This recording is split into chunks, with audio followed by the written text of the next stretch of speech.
أعوذ بالله من الشيطان الرجيم.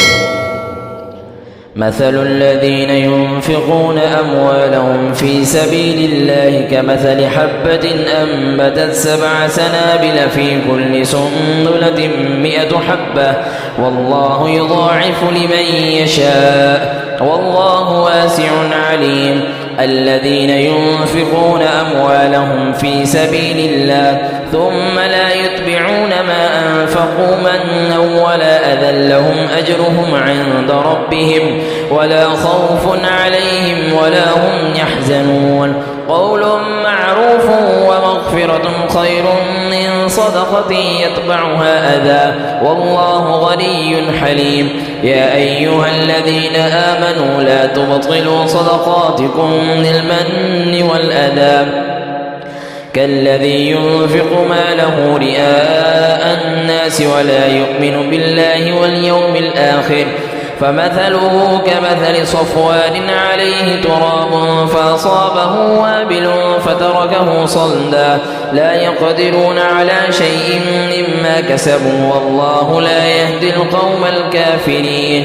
ومثل الذين ينفقون أموالهم ابتغاء مرضات الله وتثبيتا من أنفسهم كمثل جنة بربوة أصابها وابل فآتت أكلها ضعفين فإن لم يصبها وابل فطل والله بما تعملون بصير.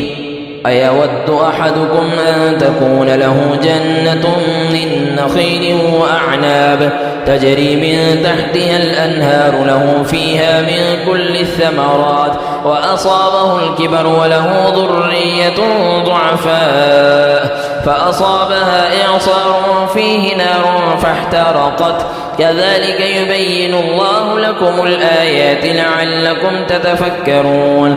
يا أيها الذين آمنوا أنفقوا من طيبات ما كسبتم ومما أخرجنا لكم من الأرض ولا تيمموا الخبيث منه تنفقون ولستم لآخذيه إلا أن تغمضوا فيه واعلموا أن الله غني حميد. الشيطان يعدكم الفقر ويأمركم بالفحشاء والله يعدكم مغفرة منه وفضلا والله واسع عليم. يؤتي الحكمة من يشاء ومن يؤت الحكمة فقد أوتي خيرا كثيرا وما يذكر إلا أولو الألباب. وما أنفقتم من نفقة أو نذرتم من نذر فإن الله يعلمه وما للظالمين من أنصار. إن تبدوا الصدقات فنعما هي وإن تخفوها وتؤتوها الفقراء فهو خير لكم ويكفر عنكم من سيئاتكم والله بما تعملون خبير. ليس عليك هداهم ولكن الله يهدي من يشاء. وما تنفقوا من خير فلأنفسكم وما تنفقون إلا ابتغاء وجه الله وما تنفقوا من خير يوفى إليكم وأنتم لا تظلمون.